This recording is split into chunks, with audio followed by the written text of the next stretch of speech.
Saya pernah baca sebuah kisah, ada seorang anak Tuhan yang selalu rajin menginjili temannya. Temannya ini mau diajak ke gereja tapi nggak pernah mau.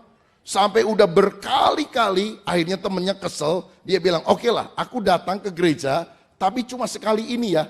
Karena kamu selalu ngajak-ngajak terus. Setelah ini aku nggak mau datang lagi loh. Oke.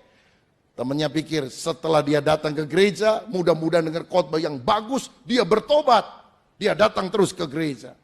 Jadi dia doa supaya pendeta hari itu khotbah yang terbagus, saudara.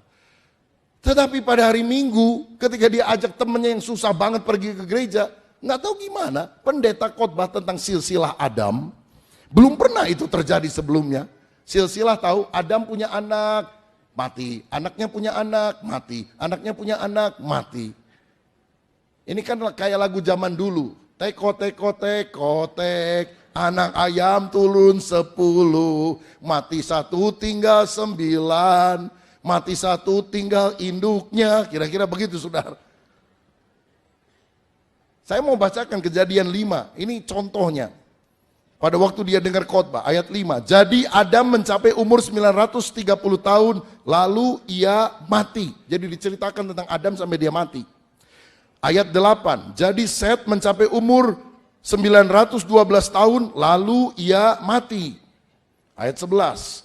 Jadi Enos mencapai umur 905 tahun, lalu ia mati. Diceritakan tentang Enos sampai matinya. Ayat yang ke-14, jadi Kenan mencapai umur 910 tahun, lalu ia mati.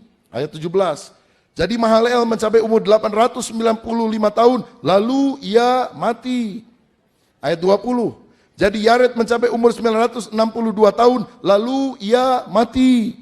Apa perlu saya baca terus sampai ke bawah? Jangan-jangan ada yang mati juga nih, saudara sekali. Temennya bilang, ini khotbah apa, saya kagak ngerti, katanya. Sampai akhirnya selesai khotbah, dia bilang, cukup sekali ya, aku udah ke gereja, jangan diajak-ajak lagi. Yang ngajaknya jengkel banget sama pendeta. Aku ini udah susah banget ini ngajak teman saya, sekali-kalinya ke gereja, aduh khotbah. Yang begini, aduh. Dia waktu pulang ke baktian gak mau salaman sama pendeta, kesel banget. Dan dia pikir usahanya sia-sia. Tapi tahukah saudara, firman yang keluar dari mulut Allah tidak akan pernah kembali dengan sia-sia. Tapi dia selalu akan mencapai maksud yang Tuhan tetapkan. Haleluya. Karena pada malam hari ketika temannya ini mau tidur, dia gelisah, nggak bisa tidur. Jam 11, 12, jam 1, jam 2 gelisah.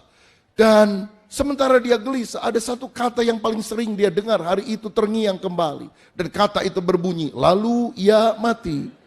Dia tutup dengan selimut, lalu ia mati. Dia tutup dengan bantal, lalu ia mati. Dia tutup dengan uling, lalu ia mati. Dia tutup dengan kasur, lalu kamu yang mati. Karena gelisah takut mati, dia takut masuk neraka, dia telepon temannya jam 2 subuh. Kamu mesti tanggung jawab. Temennya, aduh, ngapain telepon saya subuh-subuh? Saya gelisah ini, takut mati. Karena pendeta selalu ngomong itu. Lalu ia mati. Temukan saya dengan pendeta. Dia harus bertanggung jawab dengan khotbahnya. Dia bilang, oke, besok pagi-pagi kita berangkat ke sana. Dan pagi-pagi sekali dia temuin pendeta. Dan pendeta berkata, kalau engkau tidak mau takut mati, bukalah hatimu kepada Yesus. Karena mati cuma cilukba, meninggalkan dunia ketemu dengan Tuhan. Yesus adalah jalan yang membawa kita ke dalam kerajaan sorga. Itu sebabnya tirai bait Allah terbelah menjadi 2. Haleluya.